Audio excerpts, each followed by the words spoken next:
buenos días a todos. Vamos a dar comienzo a la actividad de hoy. Primero que nada, pues les quiero dar la bienvenida a todos los estudiantes y profesores presentes en la mañana de hoy. Vamos a dar comienzo a nuestro panel de diálogo sobre el concepto histórico en diferentes ámbitos, que es la historia. Les quiero dar la bienvenida a nuestros panelistas, la profesora López, el profesor Rosario, la profesora Becerra y el profesor Rodríguez. Espero que esta conferencia les ayude a expandir su pensamiento crítico sobre el concepto histórico y puedan apreciar la historia desde una nueva perspectiva. Espero que disfruten de la actividad. Ahora tendremos unos saludos a cargo del director del Departamento de Humanidades, el profesor Javier Hernández.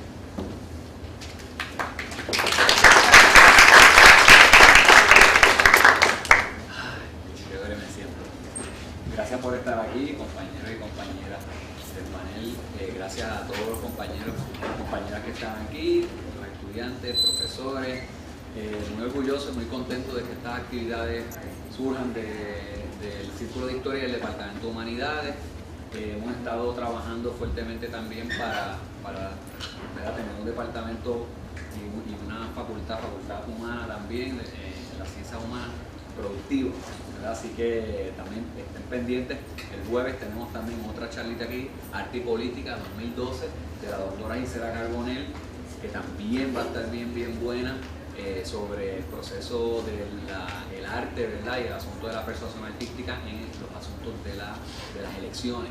Así que los exhorto y les exhorto a todos y todas que estén aquí, vengan también y se disfruten esa conferencia. Y muchas gracias por estar aquí, muy contento de ver estas actividades en el departamento. Así que nos vemos ahí prontito en las preguntas.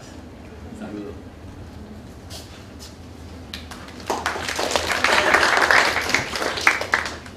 Ahora tendremos unos saludos a cargo del consejero del Círculo de Historia, el profesor Adolfo Tirado.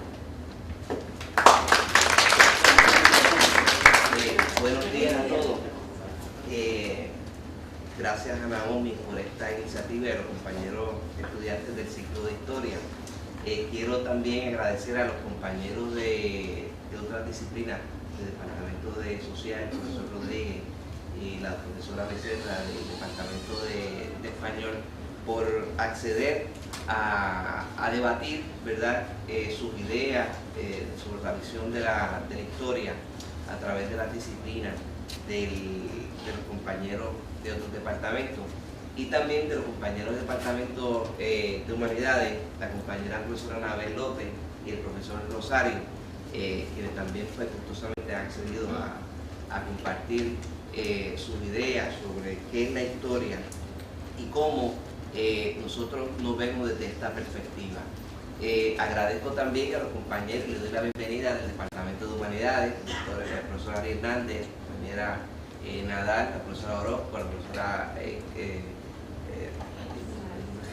Caes y el profesor Matei, por estar con nosotros en la mañana de hoy. También a Isaac, gracias por estar con nosotros, y a todos ustedes que son nuestra razón de ser aquí en la Universidad de Puerto Rico en Calle. Y estas actividades, créanme, que es para ustedes, es para nuestra comunidad universitaria, es para todos nosotros. Yo sé que vamos a tener un conversatorio extraordinario con estos compañeros universitarios. Así que bienvenidos y gracias por estar con nosotros hoy.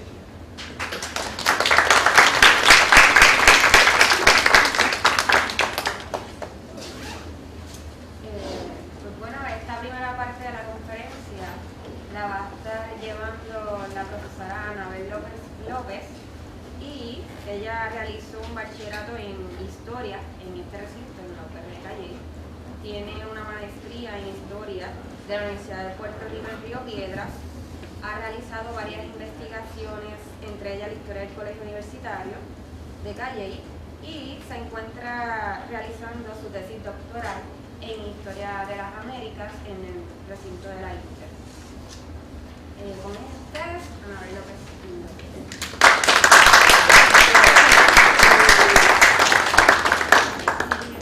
Buenos días a todos los participantes, a los compañeros. Yo preparé una pequeña presentación, ¿verdad?, de lo que para mí es la historia desde el punto de vista del historiador. ¿Qué es la historia? Pues la historia es el conjunto, para mí, de los hechos del pasado, protagonizados por el hombre a través del tiempo hasta nuestros días. ¿De dónde surge la palabra historia? Pues etimológicamente la palabra historia surge en la antigua Grecia, provenía de lo que significa iotopía, que significaba en ese momento investigación o información. De ahí entonces en Grecia se va formando la palabra de lo que va a ser la historia.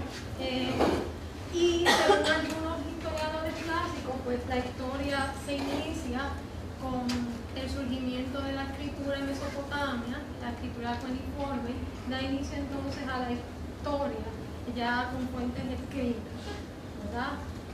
Los primeros que intentaron realizar una historia fueron los griegos en el siglo V, con el padre de la historia Heródoto. Heródoto, a través de su experiencia, de los relatos lo que escuchaba, lo que podía recopilar, realizó una historia que se llamaba los Nuevos Libros de Historia, en la cual él trataba de demostrar, ¿verdad?, los sucesos pasados en la antigua Grecia. Eso sí, es una historia que se enfoca principalmente en batallas y personajes y deja afuera algunos aspectos como la cultura, la economía, entre otras cosas.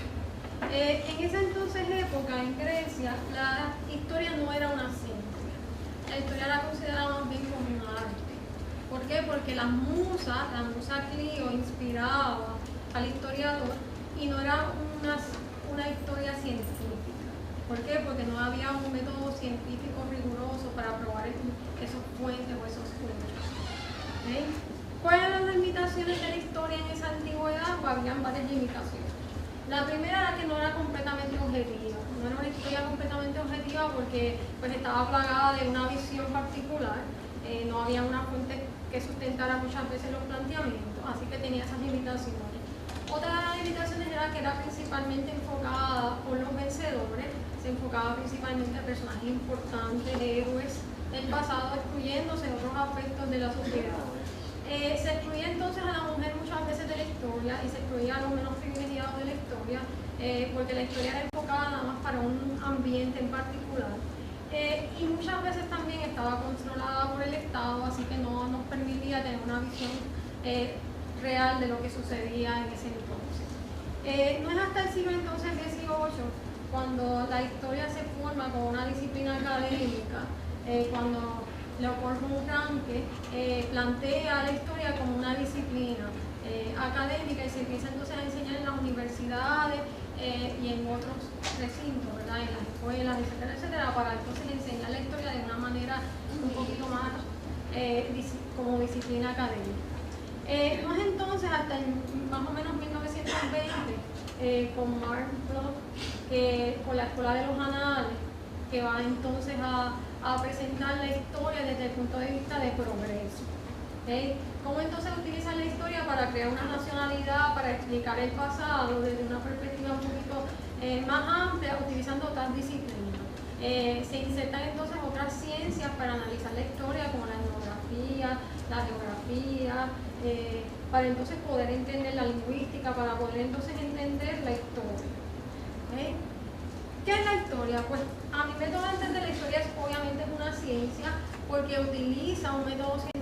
El historiador, como persona responsable de analizar los hechos del pasado, pues tiene que obviamente utilizar un método científico para probar sus planteamientos. Se hace una pregunta, plantea una hipótesis, recopila fuentes y datos que obviamente defiendan su hipótesis y llega entonces a unas conclusiones, así que es una ciencia científica, ¿verdad?, donde tiene que probar responsablemente sus planteamientos.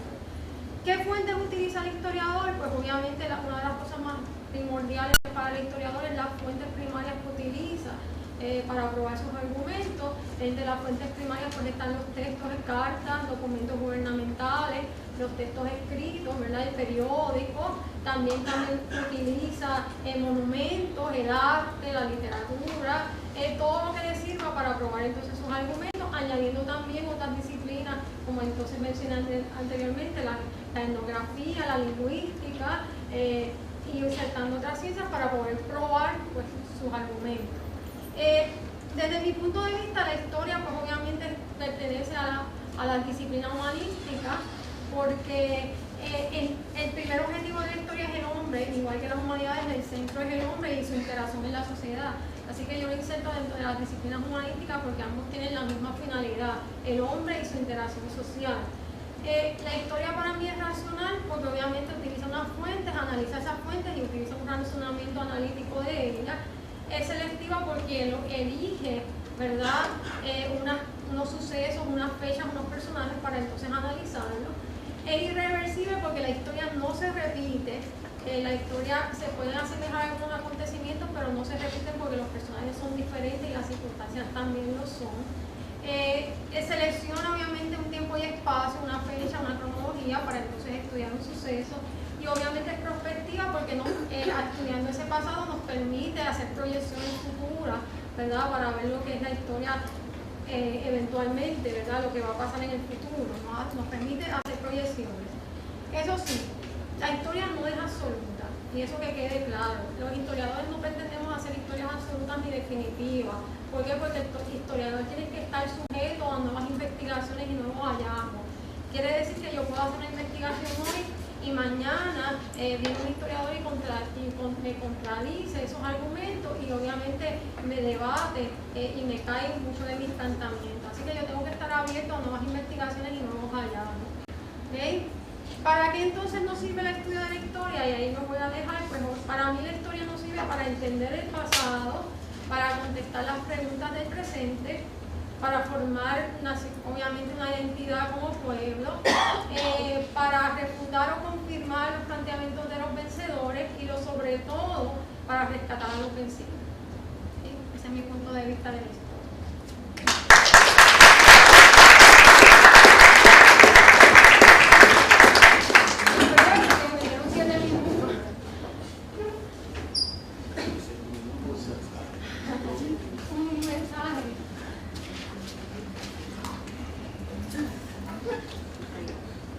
Bueno, ahora la segunda parte de esta conferencia la está llevando a cabo el profesor Pedro Rosario Barbosa. Él realizó un bachillerato y maestría en filosofía en la UPR Río Piedras. Sus especialidades son en la epistemología, filosofía de las ciencias y fenomenología de Husserl. Ha tomado cursos también graduados en historia, y aquí lo tengo con el profesor Rosario.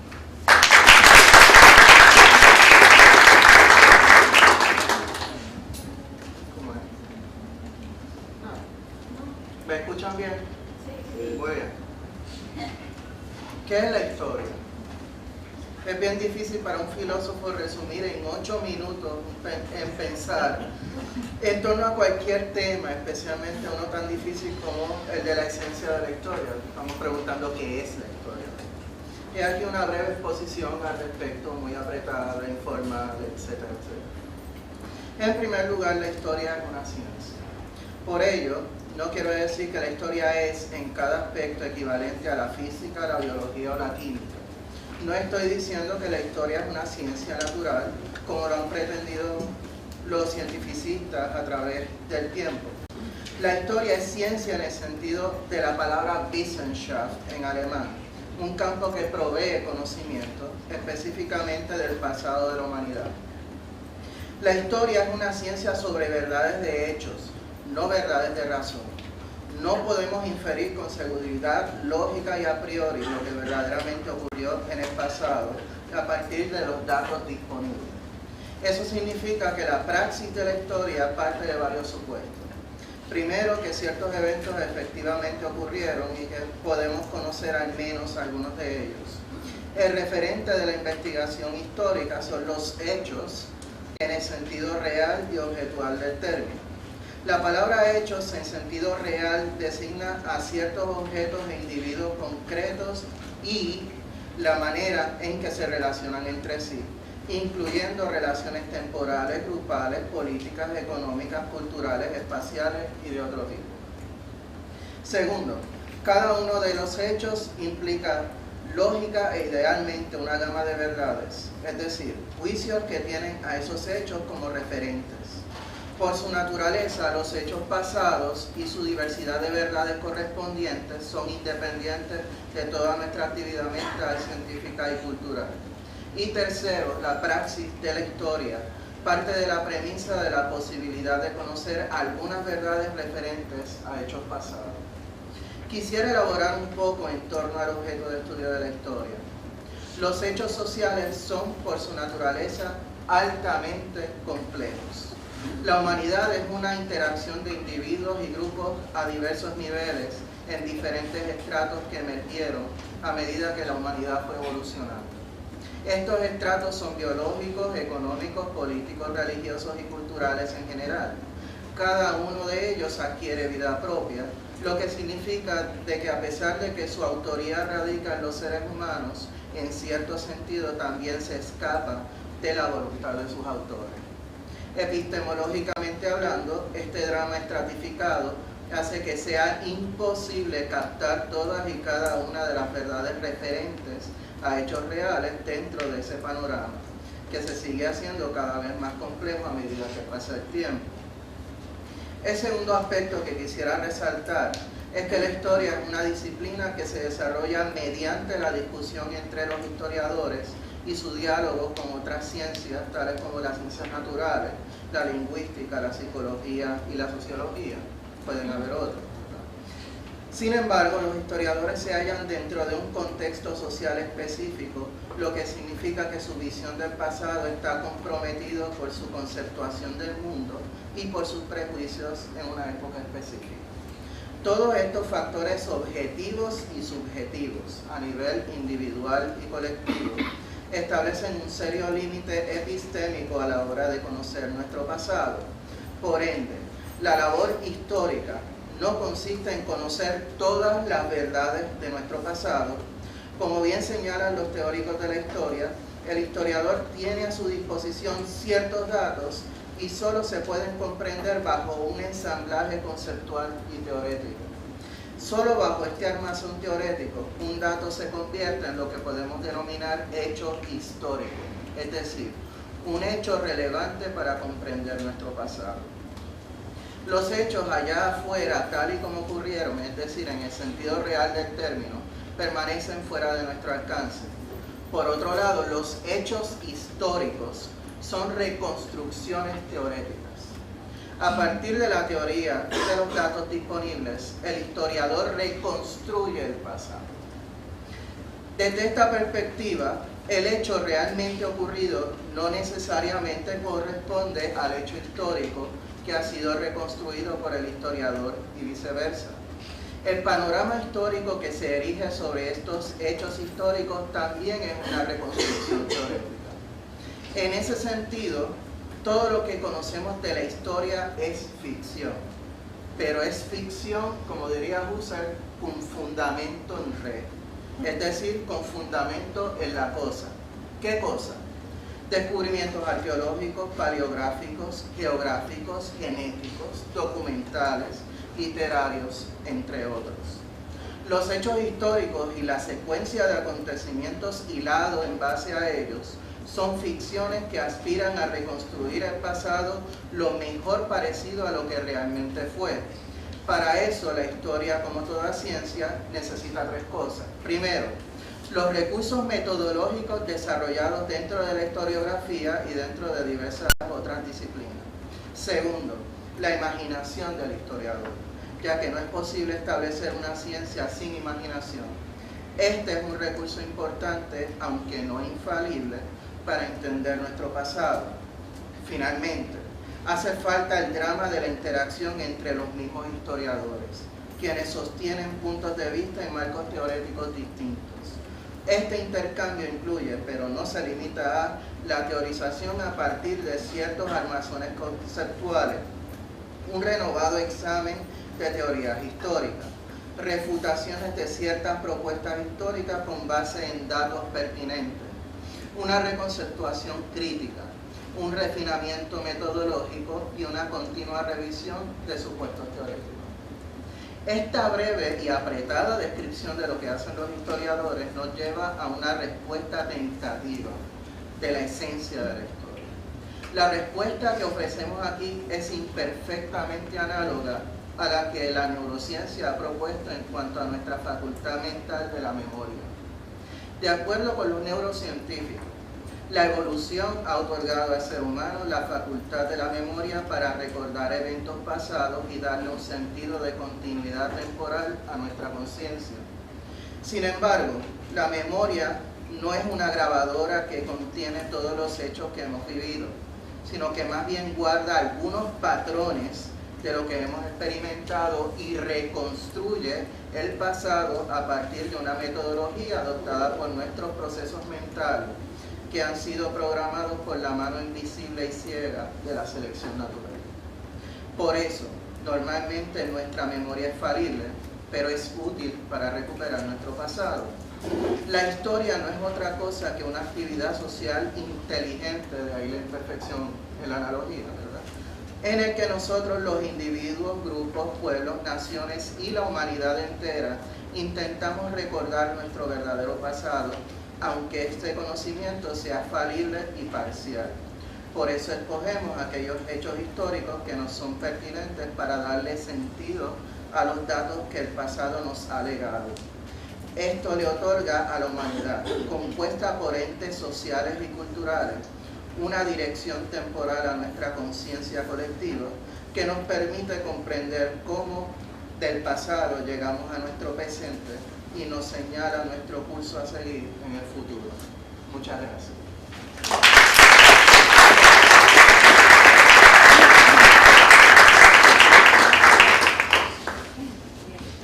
Ahora la tercera parte de esta conferencia va a realizarla la profesora Janet Becerra Pulido. La profesora ha realizado un bachillerato y una maestría en literatura comparada en la UPR de Río Piedras. También realizó estudios en Derecho y su doctorado lo realizó en literatura española en la UPR Río Piedras. Y aquí lo dejo con la profesora Janet. Muchas gracias. Bueno, yo voy a hablar de la historia desde el punto de vista de la literatura, ¿verdad? No en particular desde el punto de vista de los estudios hispánicos, sino desde la disciplina de la literatura y de la creación literaria. Jorge Luis Borges, el escritor que seguramente todos ustedes conocen y han leído, que sea parcialmente, dijo que para él la teología y el psicoanálisis eran ramas de la literatura fantástica. Y yo básicamente lo que planteo aquí es que la historia también lo es. Así que vamos a ver por qué. Yo como pertenezco a la disciplina de la lengua y de la literatura, pues cuando me acerco a una pregunta o a un término, busco la definición en el diccionario de la Real Academia. Y es interesante lo que define el diccionario de la Real Academia Española como historia. Da varias acepciones. La primera es que es un conjunto de sucesos o hechos políticos, sociales, económicos, culturales, etcétera, de un pueblo o nación. Y con esa definición comenzaste tú. El conjunto de hechos. Inmediatamente ofrece una segunda acepción: narración y exposición de los acontecimientos pasados y dignos de memoria. En otras palabras, la historia podemos verla como el conjunto de los hechos en sí o como la narración de esos hechos. ¿Y quién narra? Un escritor, porque para escribir la historia, pues hay que ser escritor. Así que la tercera acepción es precisamente que historia es la obra histórica compuesta por un escritor. La cuarta acepción ya podría causar linchamientos, narración inventada. Y la quinta, mentira o pretexto. Y esas son las definiciones o acepciones de historia en el diccionario. Así que es interesante que se dieron en ese orden precisamente, ¿verdad? Porque el compañero Pedro ha dado una definición de la historia mucho más basada en la narración, ¿verdad? Y en la reconstrucción, que es el término que usó de ese pasado. Yo más que reconstrucción le voy a llamar construcción, porque desde el punto de vista lingüístico realmente es la construcción del sentido, ¿verdad? Lo que se da y no necesariamente la reconstrucción. Yo creo que es imposible la reconstrucción de los hechos pasados, sino la construcción de su significado, que es lo que el historiador hace una y otra vez, y según cambian las épocas, pues se va haciendo una nueva construcción. Miren, el tema principal de Don Quijote es precisamente ese, la diferencia entre historia, o uno de los temas principales, la diferencia entre historia y ficción. Y para el momento en que se escribe Don Quijote, no existía el término o el concepto de novela. Así que Don Quijote era la historia del ingenioso hidalgo Don Quijote de la Mancha. Y para colmo de males, Cervantes, quien era muy consciente de esto, de la diferencia entre historia y ficción, hace en varias ocasiones en la novela que sus personajes le llamen a esto, que se está escribiendo la historia verdadera de Don Quijote. Y Don Quijote enloquece por leer libros e historias de caballerías que él no podía aceptar que fueran ficción porque llevaban el sello de la corona real en la portada, que era el proceso de censura, ¿verdad?, por el cual la corona pasaba todo lo que se fuera a publicar. Y si llevaban el sello de la corona tenían que ser verdad, imposible que fueran ficción. Así que Don Quijote, la novela Don Quijote, se nutre precisamente de esa confusión entre qué es historia verdadera y qué es historia ficcional, si es que podemos hacer una distinción. La separación entre historia y literatura como disciplinas distintas no se viene a dar hasta fines del 18 y realmente más bien en el 19 es que cobra fuerza que la historia se convierta en una profesión o una disciplina distinta de la literatura por sus objetivos y su metodología, como se ha dicho aquí. Y lo curioso es que el saber histórico, a partir de ese momento, a partir del siglo XIX y sobre todo del siglo XX, se ha fundado en una afirmación de distinción con respecto a la literatura. Es decir, la historia como disciplina se fortalece y se fundamenta en decir, yo soy algo distinto de la literatura, yo no soy ficción. A partir del siglo XIX, porque al principio no había manera de distinguirlas. Precisamente por presentarse como un discurso de verdad que se opone al discurso de ficción de la literatura, es que los historiadores han tenido una relación incómoda o conflictiva con la literatura, que viene a ser entonces el terreno del embeleco, ¿no?, del embuste. El historiador inicialmente sentía que podía distanciarse de la ficción porque él no inventa el mundo, ni los documentos en los que se basa cultivan una realidad meramente imaginada, sino que por el contrario se toman como un testimonio referencial de algo externo. Y esto es desde Aristóteles. Aristóteles, en su Poética, afirmó que la diferencia entre el historiador y el poeta es que el historiador dice lo que ocurrió, mientras que el poeta dice lo que podría ocurrir. Así que la historia se ha ido formando precisamente como la disciplina de lo que ocurrió en oposición a lo que pudo ocurrir, que de eso se encargan los embelequeros, eso que escriben literatura. El problema es que en el siglo XX, ¿verdad?, y a partir sobre todo de la década del 80, pues los historiadores, desde mi punto de vista, se enfrentaron con una revelación un poco traumática, la de que la historia se sirve de la palabra, utiliza la palabra, ¿verdad?, como instrumento de trabajo. Y decir palabra es decir discurso a partir de los años 80, con un señor por ahí que todos han oído mencionar, o que entendemos, pero todos lo hemos oído mencionar, que se llama Foucault. Entonces, si todo es discurso y la palabra es en ese sentido la que produce el sentido de las cosas, pues entonces el historiador básicamente con lo que trabaja es con un juego de textos, tanto sus documentos, sus bases, sus fuentes son textos, como él también produce textos, y cuando tú sumas texto, más texto multiplicado por texto y dividido entre texto, ¿sabes lo que te da? Te da texto. Y texto es una construcción de significado a partir de la palabra que siempre va a ser ficcional. en un mayor o menor grado.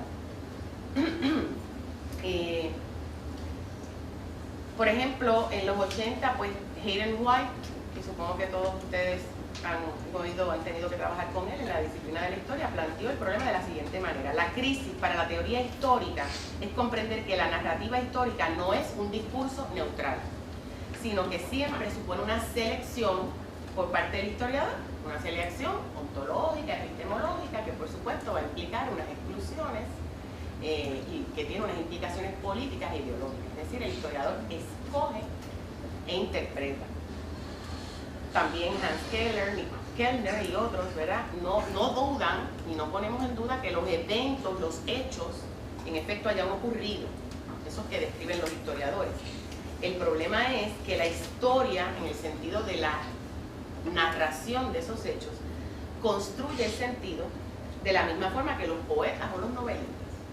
Y en Metahistory, White parte de la premisa de que ningún evento es una historia por sí mismo, ningún hecho es una historia por sí mismo, y que la tarea del historiador es transferir los eventos y hechos a un marco narrativo, es decir, los tiene que convertir en historia. Las relaciones entre los hechos no se dan de forma espontánea, se construyen a partir de la reflexión del historiador.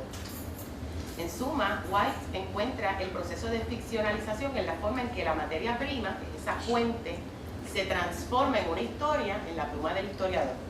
La narrativa histórica dota a los eventos de una coherencia al darle significación, y para repeler el caos y para darle el sentido de continuidad del que hablaba el compañero, hay que usar formas literarias preexistentes, una cosita que se llama retórica, ¿verdad? Y estamos ahí en el terreno de la literatura. Ángel Rama, por ejemplo, planteaba que con el objetivo de construir una realidad social que luego pasaría a ser contada como la historia oficial, la inteligencia trabajó al lado de los gobiernos latinoamericanos para crear la identidad nacional y construir un Estado-nación. O sea que la historia oficial se escribe igual que una novela y un cuento de hadas. Y si miramos ahora mismo el debate político en Puerto Rico en estos momentos, en las pasadas semanas, precisamente uno de los argumentos que se trae repetidamente en contra del candidato Fortuño a la reelección es que él está hablando a Puerto Rico de un país que no existe, que está mejor económicamente, etc. Entonces, los que quieren refutarlo dicen precisamente, pero es que eso que él está describiendo no existe. Bueno, pero es que eso pasa siempre, ¿no? La historia oficial es siempre una invención, es un cuento, una novela. Aquí lo que nos estamos planteando es que la historia marginal también lo es, porque no tenemos por qué otorgarle más legitimidad o veracidad o motivaciones nobles a los historiadores marginales, ¿verdad? También tienen sus agendas y puntos, sus nociones de mundo. Así que ya no podemos creer, ¿verdad?, ingenuamente que existe una verdad histórica y que además se puede contar de forma objetiva, verídica y lineal. La realidad y la verdad no son entidades que uno pueda accesar directamente, sino que, aun cuando uno quiera representarlas objetivamente, son eso, son interpretaciones de interpretaciones de interpretaciones de interpretaciones. Y además está todo lo que se nos omite, ¿verdad? Porque siempre que, como también comentó Anabel, todo lo que se nos cuenta implica lo que se dejó de contar. Y lo que se dejó de contar forma parte del mundo y forma parte, ¿verdad?, de la historia, tanto como lo que se cuenta. Así que, claro que la intención del historiador bien intencionado no pretende jamás ser caprichoso o parcializado. Y sus interpretaciones u omisiones, que sí son caprichosas y parcializadas, no son su culpa, no son su voluntad, son el resultado de unos procesos culturales que no debemos ver como buenos o malos, que incluso escapan a su control, ¿verdad? Él es fruto de un momento, de una visión de mundo en la cual pues va a interpretar las cosas de cierta manera y a omitir otras, y va más allá ¿verdad?, de que le podamos atribuir maldad al construir ciertas nociones de la verdad. Entonces, para ir apurando, podríamos hablar entonces quizás de una egohistoria. Quizás el historiador lo que escribe es realmente su propia historia, sus recuerdos de juventud y de adolescencia y de infancia y cómo lo formaron como ser pensante, ¿verdad? Y cómo construyen su visión de mundo. Y entonces, pues,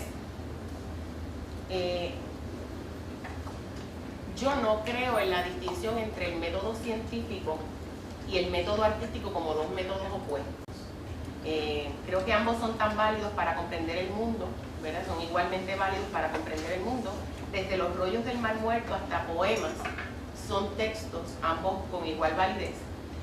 Los registros parroquiales, ¿verdad? Que es otro texto que el historiador va a utilizar, son también construcciones del lenguaje. Los comunicados gubernamentales, obviamente lo son, y todos van a estar sujetos a unos estilos particulares y a las convenciones de la sociedad que los produce, así que yo no creo, ni tampoco Edmund White ni Keith Thomas, que hayan diferencias fundamentales entre las fuentes literarias y las no literarias.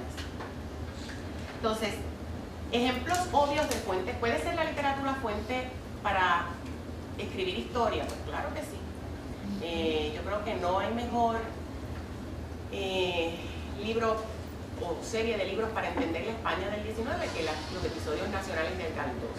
Creo que no hay mejor fuente para entender la conciencia de un esclavo que Biografía de un cimarrón, de Miguel Barnet. Creo que no hay mejor documento para entender el Puerto Rico del siglo XIX que el Jíbaro de Manuel Alonso. Y así podríamos citar, ¿verdad? Bueno, La cabaña del tío Tom, que se considera uno de los detonantes de la guerra civil y es una obra de ficción por la visión del esclavo que presentó. Y así podríamos mencionar muchísimos: Shakespeare, Balzac, Dostoyevsky, etc. Así que historiadores como Américo Castro, José María Barabal han utilizado la literatura como fuente para recrear o interpretar la historia. Entonces, recuerden que la obra literaria es un hecho histórico por sí mismo. Es uno de esos hechos que podríamos citar, ¿verdad?, como hechos aislados. Es fruto de un momento, así que es un evento histórico, ¿verdad? Reescribir una obra y publicarla es un evento histórico que el historiador puede utilizar como fuente. Hay un libro que se llama Hispanoamérica en sus novelas, de Morales Padrón, que es la Biblia de cómo tú puedes entender la historia de América a través de sus novelas de América Latina. Y bueno, para terminar, ¿cuál es la postura actual? Yo creo que el historiador se tiene que servir de la literatura, igual que el escritor se sirve de la historia para construir sus ficciones. Ya hoy quizás no podemos afirmar de forma tan radical como en los 90 que todo es ficción. Creo que ya hemos superado esa fase también. Sostener que todo es fruto de la imaginación, defender que el pasado es una mera convención o que, ¿verdad?, que fue meramente un pacto de verdad que hicieron los lectores con los historiadores, como alegó Barthes, son argumentos que quizás ya hoy no se sostienen o que son debatibles, pero ciertamente son importantes que el historiador los tome en cuenta, ¿verdad?, cuando escribe, porque sin duda siguen siendo medias verdades. A Carlo Ginzburg se le preguntó en 1982, un historiador importantísimo en Italia, se le preguntó: ¿qué le aconsejarías a los muchachos que quieren dedicarse a la historia? Y su respuesta fue: leer novelas, muchísimas novelas. Y es que la novela es útil no solamente porque nos da el contexto y no meramente porque dice lo que pudo haber ocurrido, sino en efecto porque nos permite ver en profundidad, convivir con personajes en profundidad, una profundidad psicológica, ontológica, ¿verdad?, que no va a darnos quizás otro tipo de fuente.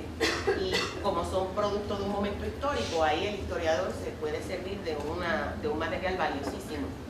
Es decir, esos personajes son tan reales como cualquier otro ser de carne y hueso que vivieron, porque a fin de cuentas son fruto de la imaginación de un ser de esa misma época. Y eso incluso en obras que no son sincrónicas con el momento que retratan, ¿verdad? Eso da igual. Así que mi consejo final es que lean las obras de historia como textos de ficción y que lean los textos de ficción como obras históricas.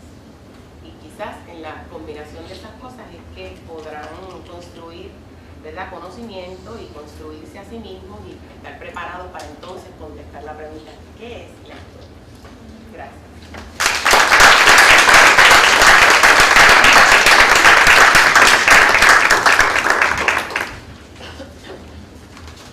Ahora, para culminar la conferencia de qué es la historia, nos va a estar hablando el profesor Ángel Rodríguez, el cual realizó un bachillerato en psicología en la UPR Río Piedras, una maestría en trabajo social comunitario, donde su tesis fue Mujeres Negras Trabajadoras, aportación a la historia, y realizó un doctorado en sociología en Purdue University en Indiana. Y aquí lo dejo con Ángel Rodríguez.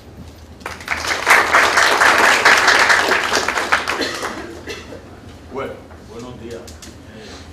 Gracias al Círculo de Historia, gracias a los compañeros de historia, gracias a los compañeros que están aquí. Déjenme decirle, ¿me oye todo el mundo? Déjenme decirle que lo primero es que me acordé que le estaba diciendo que bueno que cambiaron el nombre de la actividad de debate a diálogo, porque le dije, la compañera Yara Becerra le dio una charla a los estudiantes de UHS donde estaba la hija mía.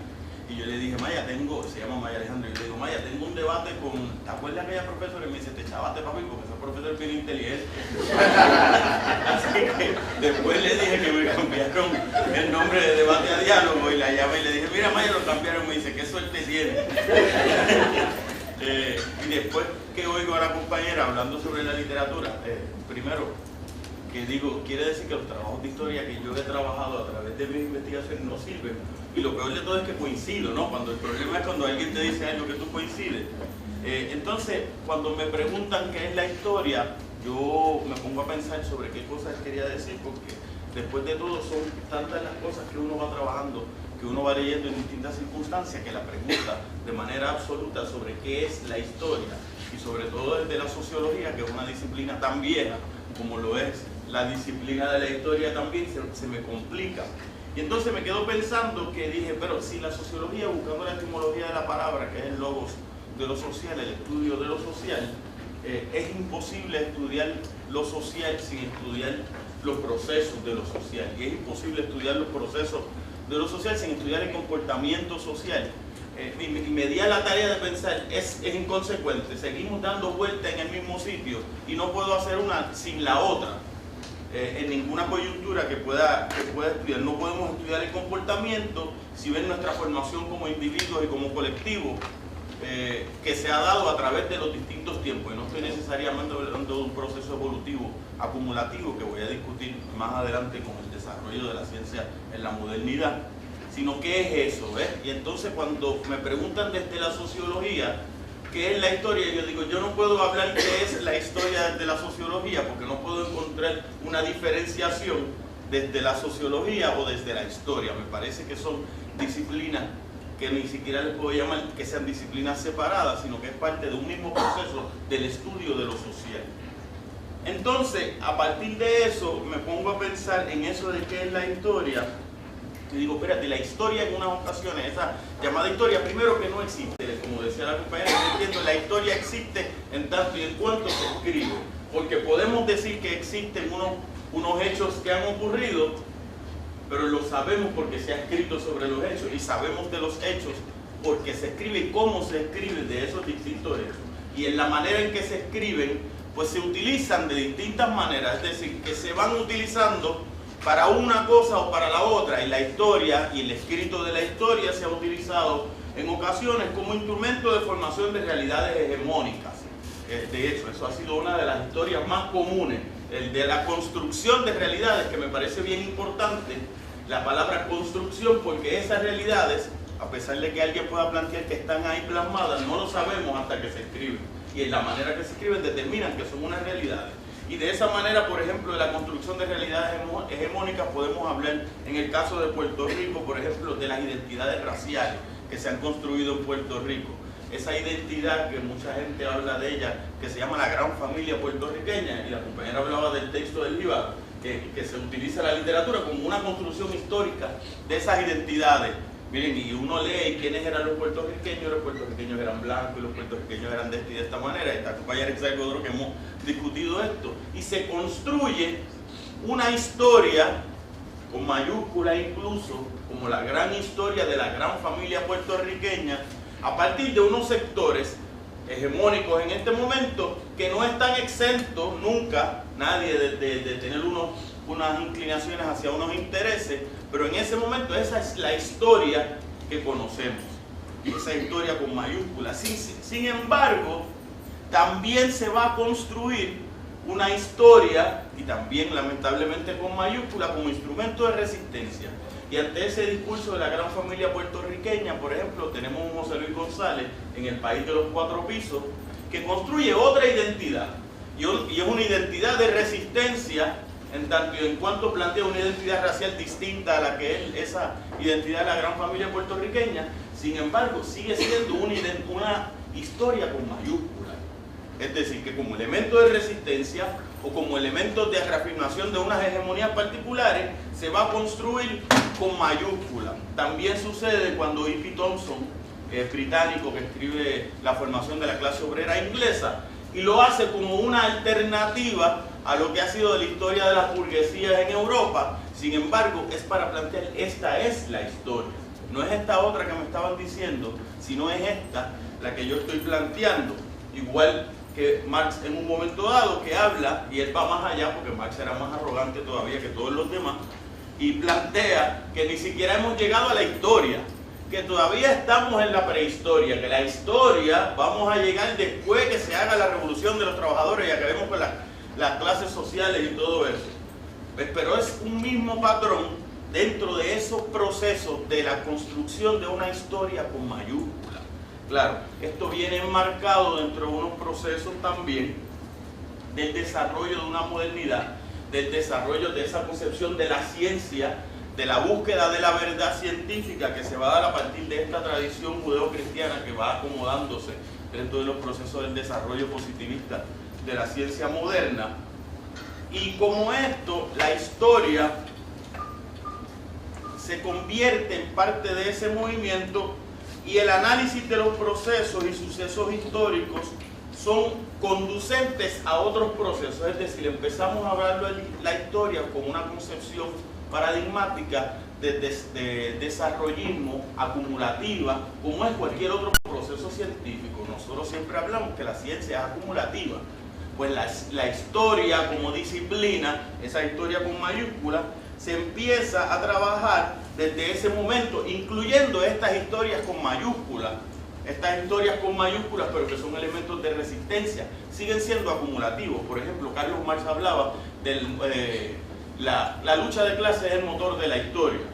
Claro, el motor de la historia, pero ha sido un proceso de desarrollo de las sociedades de esclavos contra los amos, a las sociedades feudales contra esto, a las sociedades burguesas, a la construcción de la sociedad sin clase, en un proceso que se va desarrollando a pesar del planteamiento de ser dialéctico, es decir, de la lucha de los opuestos en contradicción. Vemos un proceso de desarrollo en alguna manera lineal. En los 80, como mencionaba la compañera, nos encontramos con un rompimiento con esto que se está dando. No es un rompimiento que se va a dar en el abstracto, no es un rompimiento que viene ligado a lo que está pasando, a lo que uno dice la historia no en el pasado, sino de lo que está pasando a nivel sociocultural, a nivel socioeconómico. Y este periodo de esa modernidad burguesa empieza a corromperse, el nuevo régimen de acumulación de capital empieza a entrar en vigor. En los 80 particularmente se manifiesta en los Estados Unidos con la presidencia de Ronald Reagan, y específicamente hay un evento histórico, por ponerlo de esa manera, cuando Reagan le da instrucciones a los pilotos de la Fuerza Aérea para que rompan la huelga de la Eastern Airlines, que empieza a romper un contrato social que venía del régimen fordista de acumulación, y cambiamos. Y se empiezan a cuestionar también unos paradigmas que eran clásicos de la ciencia moderna.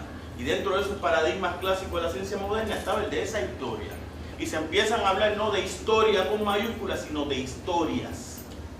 Y claro, dentro del proceso de hablar de historias también sale otra gente como Fukuyama, por ejemplo, que habla del fin de la historia. Y el fin de la historia para Fukuyama es el planteamiento después del fin del... Yo no coincido con eso, ¿no? Pero es el fin de la historia porque dentro de su perspectiva hemos llegado al punto del liberalismo económico, del capitalismo, que no necesitamos nada más, llegamos, cumplimos con nuestras misiones. Y lo estoy diciendo así a grandes rasgos. Pero entonces esos cuestionamientos también van a encontrarse con procesos que son importantes para cómo nosotros nos vemos dentro del contexto de quiénes somos y hacia dónde vamos. Y cómo empezamos a buscar de dónde yo salgo, pero también empezamos a cuestionar si es necesario la búsqueda de la génesis, es decir, de evaluar la historia como el proceso de dónde venimos de manera acumulativa. Y quizás entramos un poco, como decía la compañera hablando de Foucault, de la evaluación de la historia para ver unas relaciones de poder y no como estas relaciones de poder llegaron a esta, sino casi como elementos comparativos entre los dos espacios temporales de relaciones de poder. Y a mí me parece que estamos en un momento que va fundamentalmente como ese, que hay como parte de los rompimientos paradigmáticos que tenemos en la ciencia, la disciplina de la historia se encuentra en la encrucijada también de estos rompimientos paradigmáticos. Por un lado, el desarrollo con más fuerza de estos espacios que se le llaman de las historias pequeñas, y por otro lado, las fuerzas que se constituyen a nivel científico como hegemónicas, que pueden ir estableciendo o intentar mantener lo que se conocen como unas metanarrativas, unas metahistorias, que constituyen sobre todo lo demás. Una cosa, por terminar con esto, como se habla, siempre me parece interesante cuando hablamos de la cultura y de la subcultura. Una cultura que va por encima de la demás y unas subculturas que no son tan importantes. Y me parece que el proceso de la historia va por esa misma línea de cómo es esta historia y las otras historias con minúsculas que entran inevitablemente en ocasiones en conflicto con esas concepciones. Eso termina.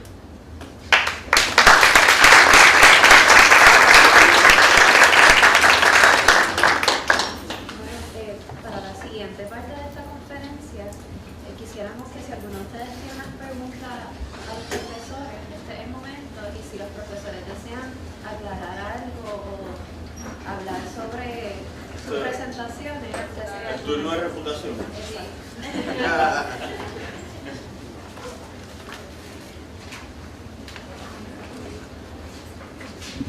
No todos a la vez, que tenemos tiempo. Ángel empezó diciendo, bueno, no, porque entonces la historia y todo lo que yo he hecho, entonces no sirve, y me sentí tan ofendida. Porque si lo que tú estás queriendo decir es que la historia no sirve si es ficción, me estás diciendo que la ficción no sirve. No sirve desde que yo decía que era objetivo. ¿Vieron? Que la hija mía tenía razón. Sirve tanto una como la otra. Esos son la misma jerarquía.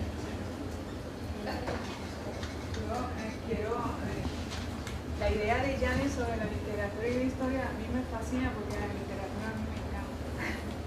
Y quería hacerle un comentario. Cuando yo hablo de algún hecho histórico en mis clases, siempre recomiendo un libro de literatura para que el estudiante lo lea. Me he encontrado con la sorpresa de que cuando lee el libro que está relacionado con la literatura, o sea, cuando lea la novela o lee el poema, lo entiende mejor el hecho histórico que el hecho en sí. Y es por lo que señaló Janet. Porque la novela tiene la virtud de que te ponen los personajes que te cuentan. Es como si ellos a través de los personajes entendieran mejor lo que cuenta el hecho histórico. Me pasó el semestre pasado en Humanidades 4, que mandé a leer Concierto para Lía, que tenía que ver con los campos de concentración. Los estudiantes quedaron fascinados con la novela. Entonces, cuando discutimos lo del holocausto en la Segunda Guerra Mundial, lo apreciaron más, porque tenían en su mente a Lía, el personaje. O sea, que es impresionante. Yo nunca he creído que haya que haber una separación entre una disciplina y la otra. Yo creo que es perfectamente aceptable la discusión de la Bueno, eso pienso yo también, que no hay una separación. Y por eso digo, si yo me ubico dentro de la perspectiva de esta historia positivista, y yo estoy defendiendo esta concepción de la historia positivista, que yo no la estoy defendiendo, porque eso es lo que está planteando, entonces tengo que decir, después de escuchar a la compañera, que lo que estoy haciendo no tiene validez científica, que entonces se constituye a partir de estos momentos de este desarrollo tan fuerte de la modernidad positivista como un elemento importante. A eso es lo que me refería con no sirve. Pero entonces yo pienso que no solamente es que no se separan, sino que son parte de la misma moneda. No es que son dos cosas que no se separan, sino que es parte de un mismo proceso. Isaac, perdona.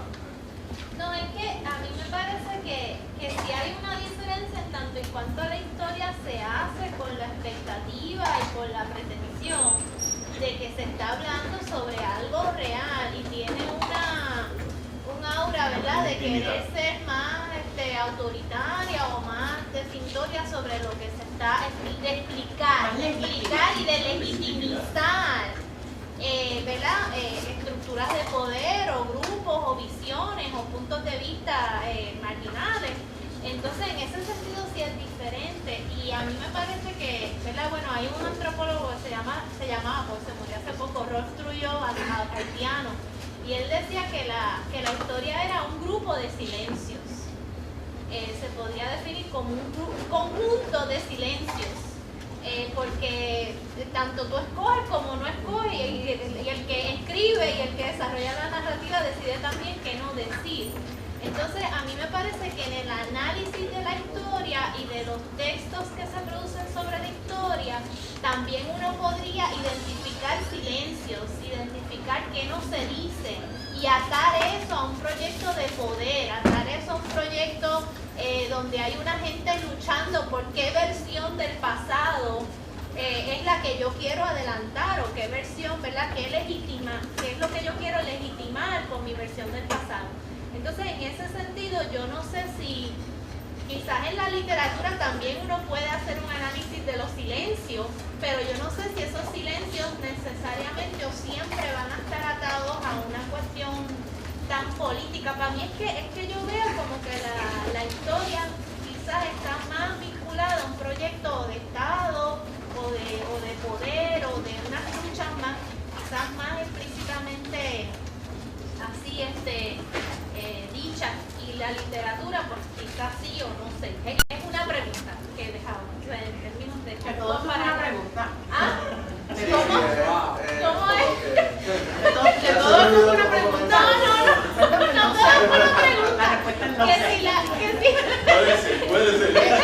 También, como diría Maritín, también. Que si la literatura en ese sentido se parece igual a la historia o si es diferente. Pero Para mí es diferente. yo pienso que tanto en cuanto se acomoda la historia como una disciplina que le llamamos ciencia, y separando con la literatura diciendo que no es ciencia, el concepto de ciencia le da un nivel de legitimidad, y esa legitimidad se convierte en una legitimidad política. En eso es que estriba lo que sí hace una diferencia, no necesariamente porque yo piense que la razón de ser de eso, puede ser que la razón de ser de la legitimidad de la ciencia sea esa.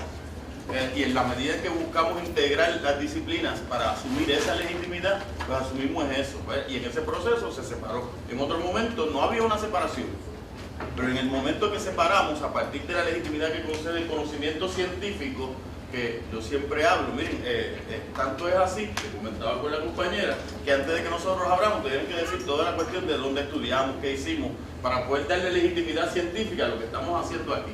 Es la misma conversación que podríamos tener en otro sitio, pero se la damos. Y entonces yo pienso que ahí es que escribe la diferencia. Ok. Voy a hacer casi como siempre, una voz disonante. ¿Verdad?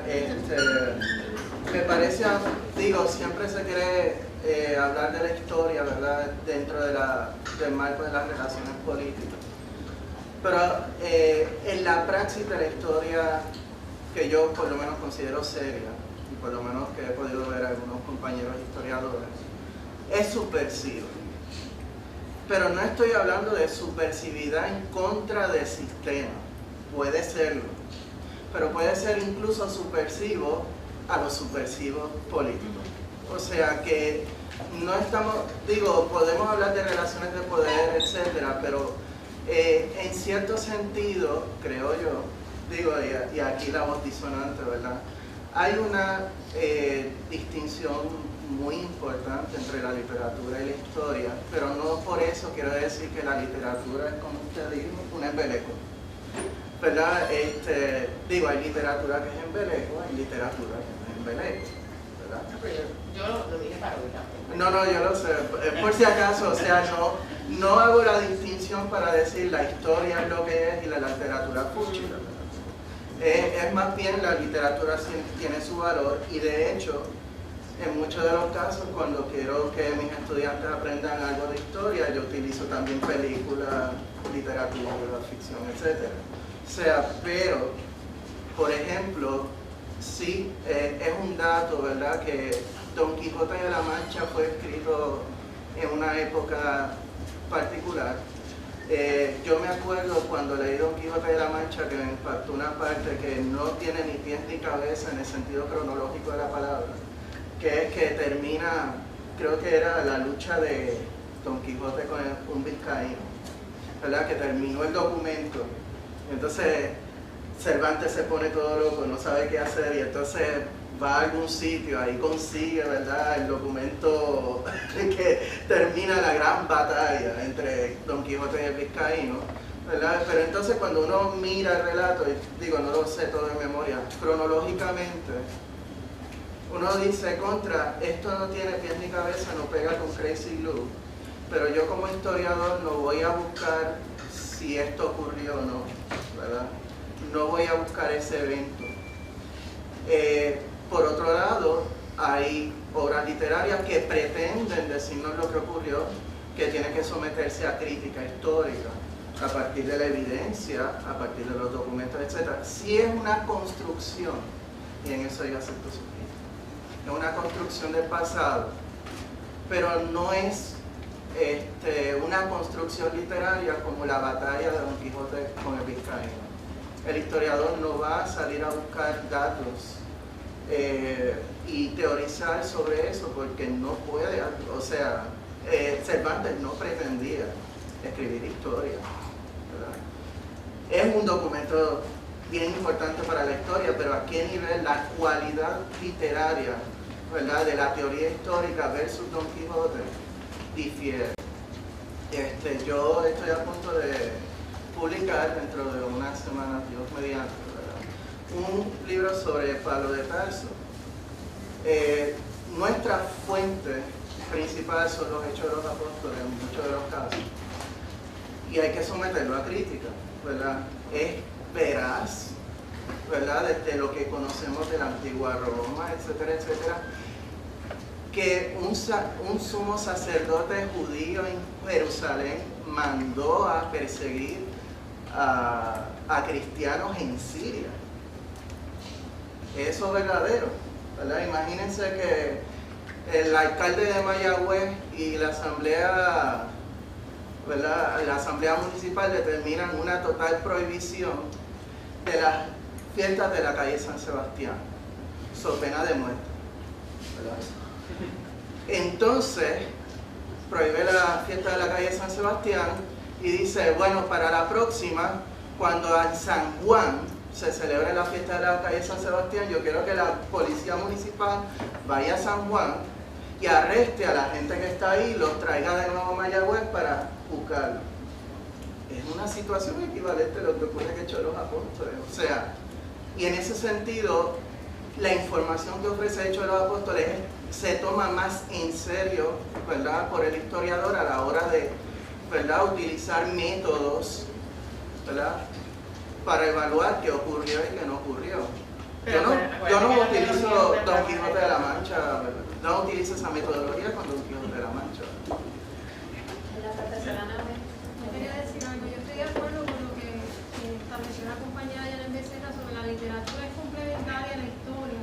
Pero hay una de las diferencias entre la literatura y hacer historia.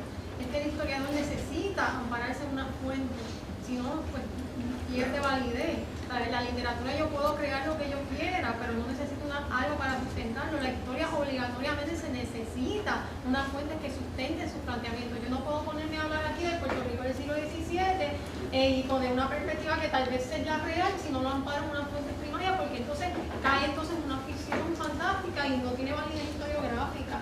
Es que las fuentes de información, el historiador está sujeto a esa fuente y a veces quiere probar unas cosas pero no tiene las fuentes para probarlas, así que se le limita las circunstancias. Yo pienso que sí hay literatura que ayuda a entender una época, pero hay una diferencia bien grande, son las fuentes de información como disciplina. Yo me amparo en esas fuentes para crear mi historia. Pero tú no le puedes dar valor a esas fuentes como si no fueran esas fuentes no se equivocan. Creaciones literarias, porque esas fuentes en sí mismas están atravesadas primero por el lenguaje, ¿verdad? Sí, el lenguaje ya en sí mismo ya te establece una estructura y una pues categoría. Entonces no podemos creer en una disciplina, entonces no creamos en la historia, porque quisiera matizar un poco eso, ¿verdad? Obviamente lo que se determine que son hechos históricos, y ese es un punto del que trae la relación, hay que evaluarlo críticamente. Por un lado, hay validez científica que respalda la evidencia. Por otro lado, obviamente toda teoría es tentativa, no es final. En ese sentido, yo no me acojo a la visión de la historia autoritaria. No, puede ser criticable, pero siempre y cuando, como diría Husserl, con fundamento y red, ¿verdad? Con evidencia. Y no solamente las fuentes son y con metodología. No solamente son fuentes escritas, el historiador no solamente se basa en fuentes escritas, se basa en historia oral, en monumentos, en arte, en literatura. Nada de eso es neutral, todo eso está atravesado por quien tiene el poder de hablar y de ser oído y de que eso esté disponible y de ver. Mira, es que yo me acuerdo,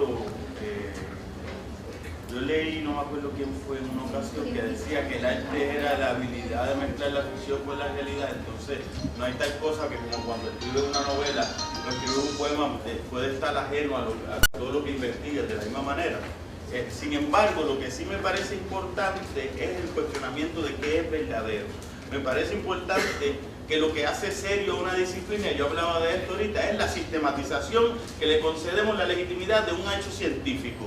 Miren, y esa misma legitimación, y pasa con las células madres en el área de la biología y la construcción genética, pues lo que antes era de una manera, ahora tenemos la certeza científica que es distinto, y antes teníamos la certeza científica, y a mí me parece que lo que estamos hablando, más bien como disciplina enmarcada dentro de unos paradigmas científicos, y yo creo que por ahí es que va la compañera, es el cuestionamiento de esto, de lo que cuando hablamos y establecemos hechos históricos, son hechos históricos ahora, porque son hechos históricos porque los escribimos montados sobre una sistematización que la ciencia le adjudicamos una legitimidad y decidimos que hoy estos son hechos científicos. Y la conexión y la se las damos después. Exactamente. La causalidad, todo eso es una construcción. Exactamente. Y estoy totalmente de acuerdo con usted, las verdades absolutas no existen, la verdad no existe. No existe. Pero ninguna ciencia puede ser determinante.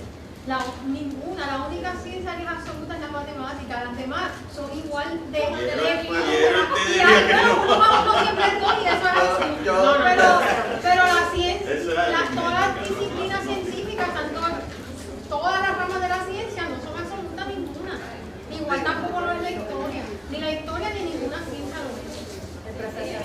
Bueno, yo soy platonista, así que yo sí creo en la verdad absoluta. Lo que yo no creo, lo que yo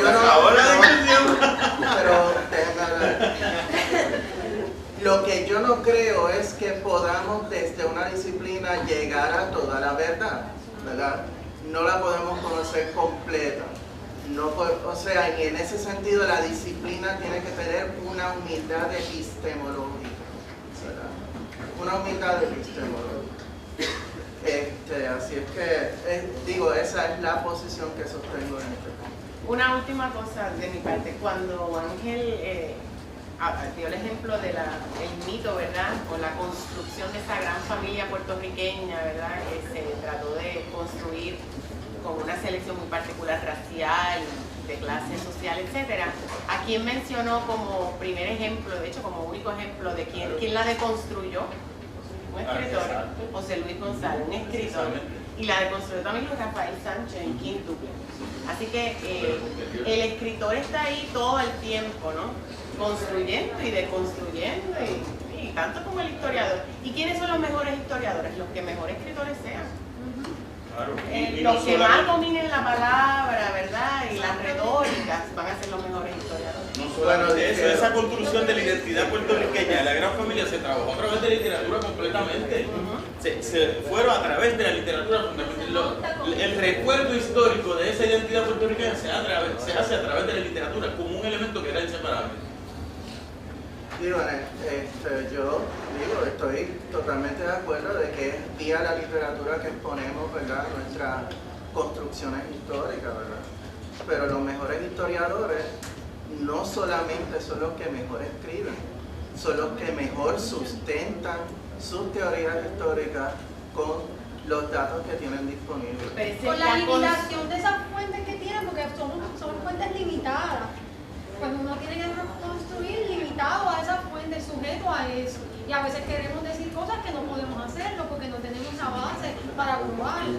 Así que estamos limitados a esa fuente. Por ejemplo, y voy a dar un ejemplo, perdonen que mis ejemplos sean de la Biblia, ¿verdad? Pero es que he estado trabajando tanto en ese tema historiográficamente. O sea, gracias a Dios.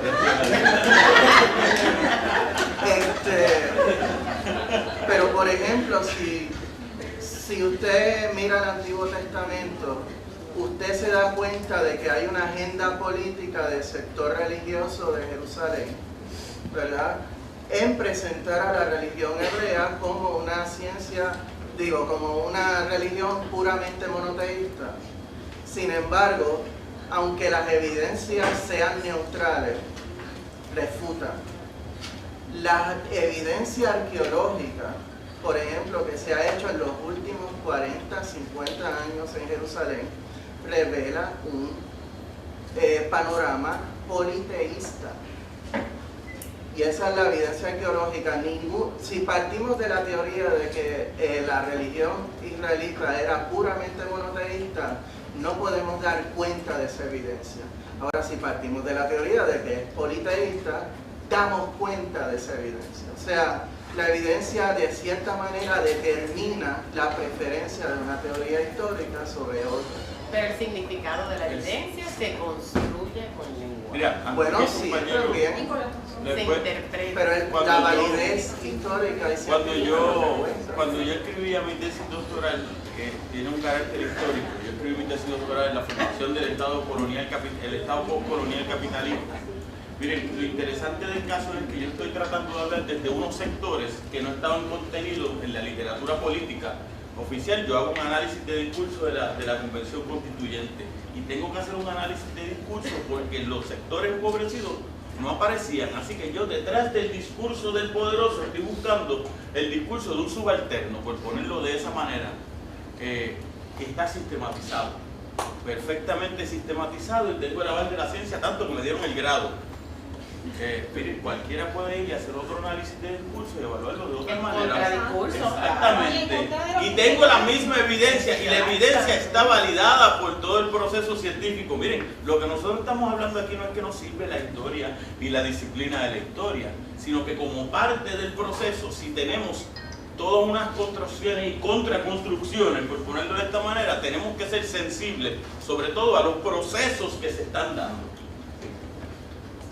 Y podemos poseer las mismas fuentes y verlas de Exactamente, diferentes exactamente. maneras. Podemos ver los cuatro, analizar una fuente, las mismas, y cada quien interpretarla de manera diferente. Eso es así. ¿Alguien más tiene alguna otra pregunta? Compañero, compañero que cumpleaños hoy.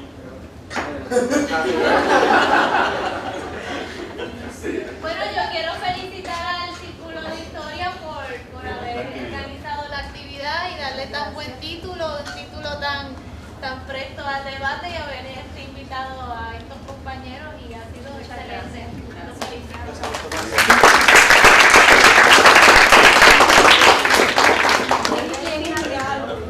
Antes de finalizar la actividad, le queremos entregar a los profesores un certificado que preparamos para ellos de participación. Viene con un cheque. Certificado de compra, de descuento.